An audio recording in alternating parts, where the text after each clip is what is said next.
Kalau kamu menarik garis lurus pada peta, lalu menghubungkan Pulau Bermuda, Puerto Rico, Miami, dan kembali ke Bermuda, bentuk apa yang akan muncul? Pastinya segitiga Bermuda, kawasan terkenal yang telah menelan ribuan kapal dan pesawat selama berabad-abad. Seakan belum cukup misterius aja ya, kedalaman lautnya juga menyimpan banyak tanda tanya. Bahkan tanda-tanda anehnya bisa terlihat.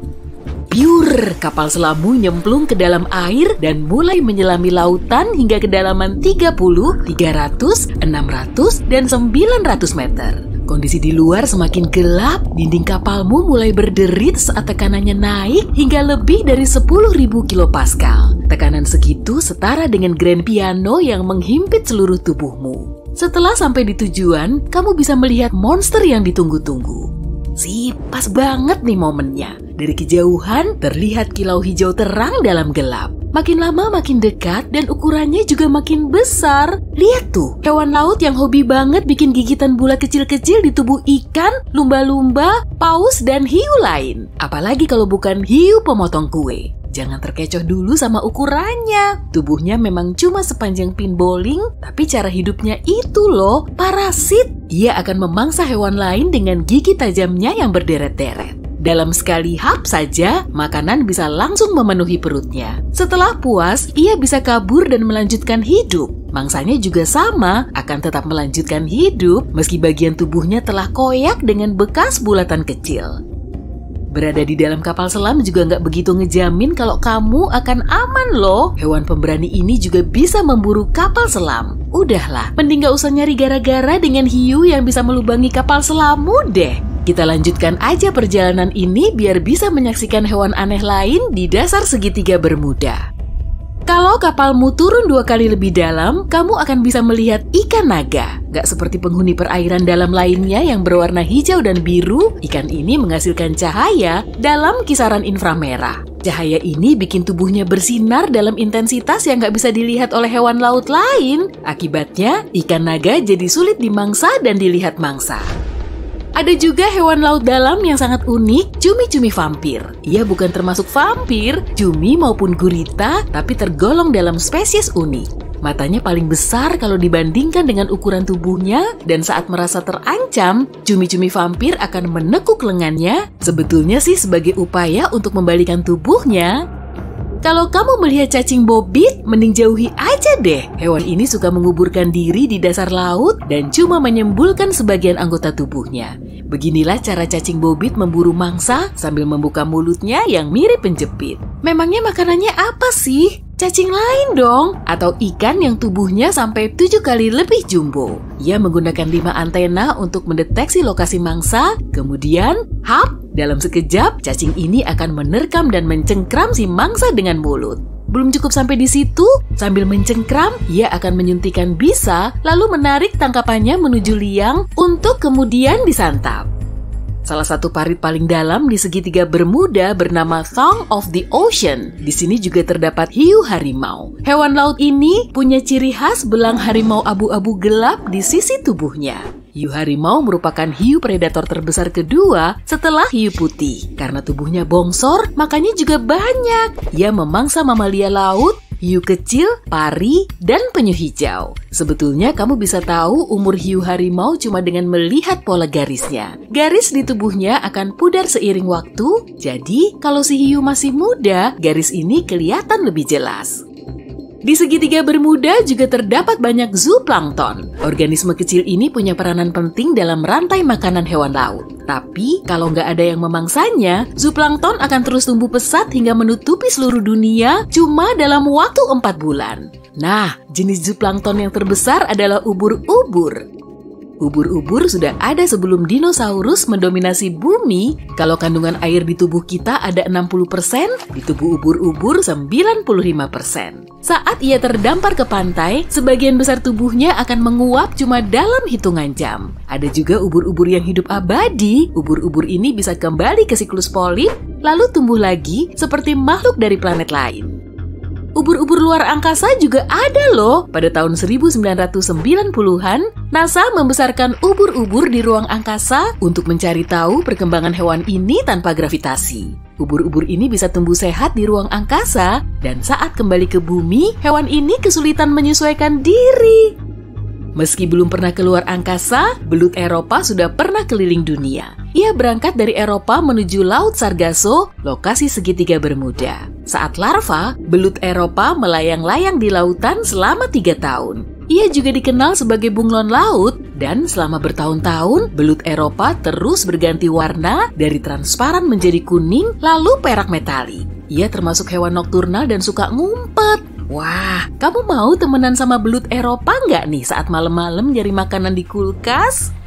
Cumi-cumi raksasa kurang lebih seukuran setengah panjang lapangan sepak bola. Hewan laut jumbo ini pernah terdampar di pantai Florida. Para peneliti curiga raksasa ini berasal dari Samudra Atlantik di dekat segitiga Bermuda. Cumi-cumi raksasa termasuk hewan invertebrata terpanjang, yang artinya ia nggak punya tulang punggung. Ukuran matanya paling besar di antara semua hewan, yaitu kurang lebih sebesar bola sepak.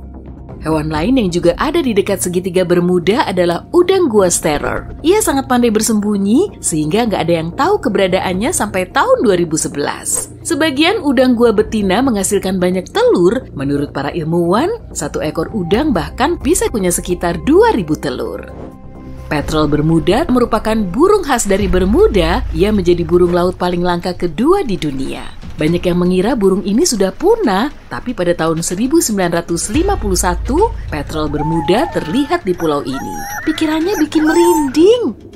Kerapu Nassau hanya bisa ditemukan di pesisir Florida Selatan. Ikan ini memburu mangsanya dengan menunggu, lalu menyergap. Buruannya termasuk kepiting dan lobster. Tubuhnya mirip vacuum cleaner karena ia bisa mengisap makanan lewat mulut besarnya. Ikan ini memiliki mekanisme pertahanan diri yang mantul abis. Seperti bunglon, ia berubah warna saat merasa terancam. Tubuhnya bisa berubah warna menjadi lebih terang atau gelap agar bisa berkamuflase.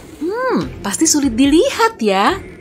Kalau kamu kebetulan pergi ke segitiga Bermuda, kamu mungkin akan melihat hiu martil. Ia menggunakan kepala martilnya untuk memotong mangsa di dasar laut. Bentuk kepalanya juga bisa mempertajam penglihatannya. Ia bisa melihat hampir 360 derajat ke sekeliling, ke atas, dan ke bawah. Penyu sisik mungkin tidak terlihat mengancam, tapi hewan ini akan memakan apapun yang bisa didapatkan paruhnya yang seperti burung, spons laut, alga, dan bahkan ubur-ubur berbisa. Menu makanan mereka sebagian besar bisa dimakan, tapi lemak tubuh mereka bisa menyerap bisa dan racun sehingga mereka aman. Segitiga Bermuda juga habitat cacing bercahaya hijau. Mereka bukan benar-benar cacing, melainkan larva yang mengeluarkan cahaya terang dari organ di dekat ekor. Cahaya ini membuat makhluk lebih kecil menghampiri mereka sehingga memudahkan mereka untuk menangkap makan siang. Seringkali mereka terlihat cukup biasa, tapi mereka memiliki jadwal tetap. Setiap malam ketiga setelah bulan purnama pada musim panas, pada waktu yang tepat, cacing bercahaya ini menyala. Kembali ke makhluk yang lebih seram di segitiga Bermuda, kamu bisa menemukan hiu goblin. Dikenal sebagai fosil hidup karena ia satu-satunya yang tersisa dari famili hewannya. Ukurannya hanya sekitar panjang lenganmu dan rupanya biasa saja, tapi perhatikan baik-baik deh saat mangsanya mendekat. Boom! Rahang hiu itu keluar dari mulutnya dan mencengkram makhluk malang itu. Begitu giginya menancap, rahangnya kembali ke dalam mulut hiu itu. Dan ya, kamu hidup di planet yang sama dengan makhluk ini. Lebih dari 50 kapal dan 20 pesawat hilang di sini sejak pertengahan abad ke-19. Tempat ini nggak akan ada di peta kertas biasa karena ini bukan wilayah resmi Samudra Atlantik. Ini cuma area perairan kecil berbentuk segitiga yang nggak jauh dari pesisir tenggara Amerika Serikat. Pada abad ke-20, tempat ini jadi legenda. Ada yang percaya kalau tempat ini pangkalan rahasia, yang lain yakin kalau ini portal waktu. Jadi, kapal-kapal terjebak dalam badai kuat lalu pergi ke masa lalu atau masa depan. Ada juga teori kalau kota Atlantis ternyata ada di bawah segitiga Bermuda. Teknologinya membuat ledakan energi dan menghancurkan kapal. Bahkan pesawat juga bisa hilang di area ini loh. Teori-teori ini udah terkenal banget sampai-sampai kalau ada kejadian aneh di laut, orang-orang mikir pasti ada hubungannya sama segitiga Bermuda. Ketakutan akan segitiga Bermuda makin menjadi karena banyak buku dan film tentang itu. Sutradara, penulis, dan jurnalis suka pakai tema ini. Tapi kebanyakan cerita dalam karya-karya mereka nggak benar. Kamu bisa nemuin kebenaran dari tempat ini kalau kamu perhatiin baik-baik loh. Tapi pertama-tama, yuk sanggah dulu teori yang paling lemah. Benda luar angkasa, Atlantis, dan perjalanan waktu. Semua mitos ini muncul di pertengahan abad ke-20. Nggak ada catatan tentang fenomena misterius sebelum abad ini. Orang-orang cuma tahu kalau ada banyak kapal yang tenggelam di sini. Tapi seorang penulis bikin buku yang nyebutin Atlantis ada di dalam perairan segitiga ini. Penulisnya nggak ngasih bukti, tapi dia meyakinkan banget pas ngejelasin hipotesis ini. Orang-orang baca buku itu dan suka. Psikologis manusia suka baca hal rahasia.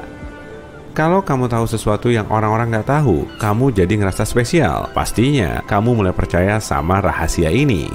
Jadi, ini alasannya buku Segitiga Bermuda menjadi sangat populer. Penulis buku itu jadi kaya, dan orang lain juga pengen memperkaya diri dengan cara sama. Beberapa teori luar biasa tentang perjalanan waktu dan pangkalan rahasia muncul sejak itu. Setelah itu, dokumenter mulai bermunculan. Karya-karya tentang sifat mistis segitiga ini nggak berdasarkan fakta, tapi teori dari buku-buku lain. Kita nggak akan bisa nemu kebenaran dalam kekacauan ini. Beberapa orang suka saat tahu rahasia, meskipun palsu. Tapi kamu bisa kok nemu kebenarannya kalau benar-benar mau. Ambil contoh, satu mitos dan coba cari sumber yang ngebuktiin kebenarannya. Pasti kamu cuma dapat buku non-ilmiah sama film. Selain mitos, ada juga hal realistis tentang segitiga ini, tapi sama-sama menarik kok. Satu hipotesis bilang kapal-kapal hilang di sana karena gas metana. Endapan gas ini ada di dasar laut wilayah ini. Kadang gas ini keluar dari sana dan naik ke permukaan. Nah, pas metana bersentuhan sama air, muncullah gelembung-gelembung besar. Lalu gelembung ini bikin air jadi berbusa dan bikin gelombang air besar yang bisa membalikan kapal. Teori ini cukup masuk akal, dan fenomena alam itu emang ada, tapi bukan di segitiga Bermuda. Udah banyak penelitian dilakukan, tapi nggak ada yang memastikan peningkatan konsentrasi metana muncul di sini. Letusan metana terakhir terjadi di sini sekitar 15.000 tahun lalu. Ada satu lagi teori masuk akal nih, gelombang raksasa. Gelombang ini terbentuk tanpa badai dan angin. Permukaan air yang tenang bisa jadi gelombang besar yang tingginya setara gedung 5 lantai dalam 3 detik. Kapal bisa tenggelam, lalu hilang. Nggak lama kemudian, laut tenang lagi dan gelombang tadi kayak nggak pernah ada. Beberapa ilmuwan yakin fenomena ini terjadi karena arus permukaan laut bertabrakan dengan angin haluan. Tapi dari kasus-kasus yang tercatat, nggak ada angin tuh. Versi lain bilang, gelombang ini lahir karena tabrakan arus hangat dan dingin. Tapi ada teori paling seru, soal vampirisme kinetik yang membentuk gelombang ini. Dalam kondisi alam tertentu, gelombang laut bisa bertukar energi kinetik. Dan di antara gelombang ini, bakal ada yang paling besar. Nah, inilah yang disebut vampir. Gelombang ini menyerap energi dari gelombang lain. Saat kekuatannya terkumpul, gelombang vampir memercikan air. Dari sini muncul gaya hantaman dan sifatnya yang menghilang tiba-tiba. Semua teori kayaknya masuk akal, tapi ilmuwan belum bisa mecahin sifat fenomena ini. Emang benar, gelombang raksasa bisa menenggelamkan kapal. Tapi kan, itu nggak cuma di segitiga Bermuda. Itu jarang terjadi di semua perairan di dunia. Yuk kita lanjut ke teori lain. Orang yang pernah berlayar ke tempat ini melaporkan alat navigasi mereka jadi nggak stabil. Kompas dan elektronik rusak, sinyal dan komunikasi radio hilang. Kalau gitu, kita harus lihat segitiga ini dari luar angkasa buat cari tahu alasannya. Kalau kamu pakai sensor dan alat khusus, kamu bakal ngeliat medan magnet bumi melemah di atas segitiga Bermuda. Medan ini melindungi kita dari radiasi matahari. Astronaut Stasiun Luar Angkasa Internasional bilang, segitiga ini mendapat lebih banyak partikel matahari dibanding bagian lain di bumi. Nah, itu yang bikin elektronik jadi nggak stabil di area ini. Tapi satelit dan benda luar angkasa yang terbang di atmosfer kita baik-baik aja. Area dengan medan magnet lemah ada di mana-mana, tapi nggak mengganggu navigasi kok. Artinya, kapal dan pesawat bekerja dengan stabil dalam kondisi itu, tapi semua kompas nggak berfungsi baik di area segitiga ini. Mungkin aja beberapa anomali magnetik ini memengaruhi sistem navigasi. Teori ini langsung disanggah. Ilmuwan rutin ngecek peta magnetik wilayah ini dan nggak nemu penyimpangan dari kondisi ini. Ternyata, penyebab kompasnya nggak stabil bukan karena anomali. Segitiga Bermuda adalah salah satu dari sedikit tempat di dunia yang kutub utara sejati dan kutub magnetiknya ada di tempat yang sama. Utara sejati adalah kutub utara geografis. Kutub magnetik terus bergerak mengelilingi dunia ke arah utara. Kadang, kutub-kutub ini bertabrakan dan menyebabkan fenomena seperti garis agonik. Kalau kamu berada di garis ini, kompasmu bakal ngaco dan nggak akan menunjuk ke utara sejati. Makanya, banyak kapal hilang di tempat ini pada awal abad ke-20. Orang-orang memakai kompas biasa. Mereka nggak punya teknologi navigasi modern. Dan kompas yang ngaco ini bisa menyebabkan akibat berbahaya. Bayangin, kamu jadi kapten kapal tahun 1901. Kamu cuma dipandu kompas. Dari dulu, kamu tahu kamu harus berlayar ke utara buat nemu daratan. Lalu, kamu sampai di segitiga Bermuda. Kamu cek kompas dan sadar posisi panahnya agak beda. Kamu harus pergi ke arah lain. Arah ini salah, tapi kamu belum tahu soal itu. Kamu salah jalan dan malah nyampe wilayah Karibia. Wilayah ini penuh sama pulau-pulau kecil. Dasar lautnya juga nggak dalam di sini. Kapal kamu nyentuh tempat dangkal. Kamu terjebak dan nggak tahu kamu ada di mana. Nah, seperti itulah kapal-kapal itu hilang di wilayah ini. Tapi kalau kamu punya GPS, kamu nggak akan nyasar dan pasti aman berlayar ke daratan. Ngomong-ngomong, di abad ke-21 ini, kamu bisa pakai kompas di sini tanpa masalah. Soalnya, kutub utara magnetik udah nggak berpapasan sama utara sejati di wilayah segitiga Bermuda. Garis agoniknya udah pindah ke tempat lain sekarang. Tapi kok kapal-kapal masih aja hilang di sini? Sekarang, yuk bahas solusi paling nggak terduga buat masalah segitiga Bermuda. Emang masih ada kapal yang hilang di wilayah ini, dan penyebabnya adalah air, laut, alam, dan masih banyak lagi. Apesnya, memang ada kapal yang tenggelam di mana-mana. Jangan cuma takut sama segitiga Bermuda. Lebih banyak kapal hilang di beberapa tempat di wilayah Samudra Atlantik, dan segitiga Bermuda bahkan nggak masuk 10 besar. Terus kok nggak ada yang tahu tentang tempat itu? Soalnya orang-orang nulis dongeng tentang satu tempat ini aja. Salah satu rute kapal paling populer di Atlantik melewati segitiga Bermuda. Ayo tebak, menurut statistik, di tempat mana yang paling banyak terjadi kapal karam? Di tempat yang banyak dilewatin kapal, yaitu di wilayah ini. Ada yang benar sih tentang segitiga Bermuda, terjadi banyak badai di sana. Tapi, cuaca buruk dan laut yang nggak bersahabat pun nggak selalu menenggelamkan kapal. Hurikan juga sering muncul di wilayah segitiga ini. Wilayah Bermuda memiliki tekanan atmosfer yang tinggi. Tekanan ini membelokkan awan badai ke arah segitiga. Angin kencang dan gelombang besar bisa bikin kapal tenggelam. Dan kilat petir bisa membahayakan pesawat. Tapi semua orang tahu ini. Jadi, jangan salahin segitiga Bermuda buat semua masalah ini. Tempat ini cantik dan menarik banyak turis kok. Kilat benderang menyambar dari samping kirimu. Duar! Dari mana sumbernya? Pesawatmu mulai berguncang. Instrumennya tidak lagi berfungsi. Padahal semenit sebelumnya langit terlihat cerah. Kemudian, semuanya pekat. Indramu semakin tak karuan. Mana atas, mana bawah, entahlah. Kamu sedang melampaui ruang dan waktu. Petir terus berkilatan dari semua penjuru. Kumpulan awan melingkupi pesawat, lalu memilihnya ke dalam pusaran.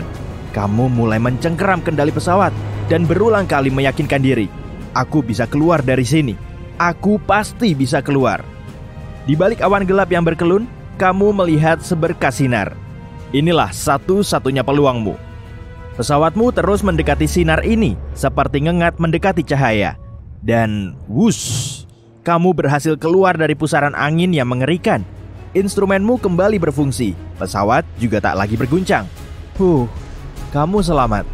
Itulah pengalaman yang pilot rasakan saat menghadapi anomali segitiga Bermuda. Ya, setidaknya di acara TV. Hamparan laut luas di antara Miami, Bermuda, dan Puerto Rico tetap menjadi area paling misterius di planet ini. Tapi, masih ada tempat-tempat lain kok. Alaska juga punya segitiga sendiri. Sejak akhir tahun 1980-an, sebanyak 16.000 orang telah hilang di sana. Para saksi mata anomali segitiga Bermuda menyebut-nyebut telah melihat kabut tebal, petir, bola-bola sinar, dan halusinasi. Di Alaska, semuanya malah lebih rumit. Manusia, pesawat, dan kapal, semuanya lenyap begitu saja tanpa meninggalkan jejak. Tidak ada seorang pun yang bisa membagikan pengalamannya di sana. Pada tahun 1950, sebuah pesawat lepas landas dari Anchorage, Alaska, menuju Great Falls di Montana. Pesawat ini mengangkut 8 kru dan 36 penumpang. 2 jam setelah pesawat lepas landas, sang kapten menghubungi lewat radio kalau penerbangannya berjalan mulus. Tapi kemudian, diam. Pesawat sepanjang 30 meter ini seperti lenyap di angkasa. Padahal, 85 pesawat terbang dan sekitar 7.000 orang dikerahkan untuk mencarinya. Tetap saja, tidak ada jejak. Sepotong skrup atau baut pun tidak terlihat. Semuanya nihil. Misteri pesawat ini membuat segitiga Alaska semakin naik daun. Coba deh lihat ke peta. Segitiga ini merupakan area tak berpenduduk yang berada di dekat Anchorage, Barrow, dan Juneau. Kalau kamu menghubungkan titik-titiknya, akan terlihat segitiga. Luasnya kurang lebih 2 kalinya negara bagian Oregon. Tahu nggak sih? Ternyata ada loh sejumlah area luas di bumi kita yang menjadi lokasi berlangsungnya hal-hal misterius. Misalnya di bumi, laut, gurun pasir, dan rimba. Para ilmuwan punya banyak sekali pertanyaan yang belum terpecahkan mengenai tempat-tempat ini. Semua punya anomali listrik dan magnetik ekstrim. Banyak pesawat dan kapal hilang di dalamnya, terdengar dan terlihat sesuatu. Misalnya saja, Black Bamboo Valley di Tiongkok, yang terlihat seperti lokasi syuting film super horor dari Hollywood. Suasana di sini sangat seram dan misterius. Bagus dong. Coba bayangkan, ada rumpun pohon bambu yang menjulang sampai 40 meter. Pohon hijau ini tumbuh sangat rapat sehingga sulit ditembus cahaya matahari. Kabut misterius menggantung di udara. Dari mana asalnya dan kenapa selalu ada di situ? Ya, mana ada yang tahu. Belum cukup sampai di situ loh ya. Selama berabad-abad, banyak orang hilang di dalam hutan yang luas itu. Para ilmuwan meyakini fenomena ini disebabkan oleh kondisi geologi yang sangat ekstrim di area tersebut. Tanah bisa tiba-tiba retak, sehingga seseorang yang menginjaknya bisa jatuh. Cuaca berubah drastis dan mungkin juga ada uap beracun. Pohon-pohon tertentu bisa melepaskan uap ini saat roboh ke tanah. Terdapat jalan panjang di Ladakh, India. Inilah yang disebut dengan jalan magnetik. Padahal arahnya menanjak dan bertentangan dengan hukum gravitasi. Fenomena ini memang terjadi. Semisal kamu berkendara hingga kaki bukit, mematikan mesin, lalu keluar dari mobil. Mobilmu mulai bergerak menaiki bukit dengan kecepatan sampai 20 km per jam. Kenapa bisa begitu? Teori pertama, bukit itu punya gaya magnet yang sangat kuat, sehingga bisa menarik mobil yang jaraknya terlalu dekat. Diduga, Angkatan Udara India menghindari terbang melintasinya agar peralatan di pesawat mereka tidak mengalami gangguan. Teori kedua, terkait ilusi optik. Bukit di sekitarnya seperti hilang di kejauhan. Yang kita lihat, jalannya menanjak, tapi sebenarnya tidak. Danau Michigan yang sangat luas itu lebih mirip seperti laut daripada danau. Selama 400 tahun terakhir, 6.000 kapal telah lenyap di dalamnya. Penyebabnya apa? Nah, danau ini punya segitiga misterius sendiri. Dan sebetulnya Danau Michigan lebih banyak menyimpan misteri daripada segitiga Bermuda yang terkenal itu. Pada tahun 1950, Flight 2501 dari New York ke Minneapolis juga hilang saat melintasi danau ini. Nasib ketiga kru dan 55 penumpangnya masih belum diketahui. Pada tahun 2007, seorang profesor arkeologi bawah air meneliti dasar Danau Michigan. Dia melihat susunan batu membentuk lingkaran di kedalaman 12 meter. Wujudnya mirip dengan Stonehenge di Inggris. Tapi kok di dasar danau? Siapa yang menaruhnya? Para arkeolog juga menemukan pola ukiran di salah satu batu itu. Bentuknya menyerupai gambar hewan. Memang tak ada yang istimewa. Gambar hewan ini mirip dengan mamut dan kemungkinan diukir sekitar 10.000 tahun yang lalu. Penduduk Venezuela yang tinggal di dekat Danau Maracaibo pasti sulit tidur. Di titik pertemuan antara Sungai Catatumbo dan Danau Maracaibo, terdapat badai listrik raksasa yang bisa berlangsung sampai 10 jam. selama 260 hari dalam setahun. Maka, lebih dari 1 juta petir menyambar danau itu dalam setahun. Para ilmuwan tidak tahu pasti penyebab petir yang menyambar setiap hari itu. Sebagian orang mengatakan karena gas metana yang keluar dari tanah. Sementara, ilmuwan lain menjadikan kandungan uranium di dalam tanah sebagai biang keladinya. Tapi saat ini, kebanyakan peneliti yakin semua petir itu disebabkan oleh cuaca. Udara dingin di pegunungan bertabrakan dengan udara hangat di lautan. Akibatnya, terjadi friksi dan ada kelembapan. Keduanya sangat mudah memicu terjadinya sambaran petir, bahkan hampir setiap malam. Bunyinya menggelegar dan tentunya mengusik penduduk sekitar. Tapi, tempat ini sangat diperlukan karena membantu meregenerasi ozon atmosfer kita. Dan inilah tempat yang paling pertama disebut-sebut punya anomali, segitiga Bermuda. Banyak pesawat dan kapal lenyap tanpa jejak. Teori yang diusulkan memang banyak sekali. Para ilmuwan bahkan beranggapan mungkin ada meteor besar di dasar laut sana yang mengeluarkan energi magnetiknya sendiri. Mungkin energi itu telah mengacaukan peralatan navigasi di semua alat transportasi malang itu. Dan sudah berlangsung cukup lama. Mereka bahkan mengira kalau energi ini telah menimbulkan masalah jauh sebelumnya, yaitu di masa Columbus. Anomali magnetik di Danau Alaska tidaklah seberapa, tapi di sekitar sini jarum kompas akan melenceng 5, 30, atau bahkan 60 derajat. Tapi, malfungsi peralatan tidak cukup menjelaskan alasan lenyapnya banyak pesawat dan manusia di negara bagian yang sangat luas ini. Alaska memang liar. Banyak gunung yang menjulang, hutan tak berujung, tumpukan salju di musim dingin dan panas terik di musim panas. Di sini terdapat 3 juta danau, 12.000 sungai, dan sekitar 100.000 gletser. Per kilometer perseginya cuma ditempati 1 orang. Sedangkan di California, per kilometer perseginya rata-rata ditempati 250 orang. Jadi, di Alaska, kamu bisa berjalan selama berhari-hari, berminggu-minggu, bahkan berbulan-bulan tanpa bertemu seorang pun. Ya, mungkin kamu cuma akan bertemu dengan beruang. Siang dan malam harinya juga sangat membingungkan di kutub utara sana. Para wisatawan dari seluruh dunia ingin sekali datang langsung ke Alaska untuk melihat rupa bumi di masa lalu. Tanpa konstruksi beton, jalan aspal tak berujung, gudang, dan ladang jagung. Tapi, selain menawan, tempat ini juga sangat berbahaya. Kamu bisa tersesat di tengah hutan, kehabisan makanan, basah kuyup, kehilangan kompas atau GPS. Di Alaska yang ekstrim ini, bahaya selalu mengintai. Kebanyakan pendaki gunung tidak cukup mengantisipasinya. 80% komunitas yang berada di Alaska tidak punya akses jalan. Oke, kembali ke era Wild West, saat kuda mengangkut manusia, barang, dan informasi. Di Alaska, semuanya harus pakai pesawat. Ada 9.000 pesawat dan 8.000 pilot, dan jumlah ini masih terus bertambah. Maka, jumlahnya lebih dari 1 di antara 100 orang Alaska. Perubahan cuaca secara mendadak sering terjadi hujan deras, badai salju, dan kabut. Kurang cocok dipakai untuk melakukan penerbangan yang mulus. Sayap pesawat yang terbang di Alaska bisa tertutup es. Kabut bisa menyamarkan puncak gunung bersalju. Terpaan angin kencang juga bisa membelokkan pesawat kecil dari jalur aslinya. Hal-hal inilah yang harus dihadapi oleh para pilot setiap kali lepas landas. Lalu, bagaimana dengan pesawat yang lenyap itu?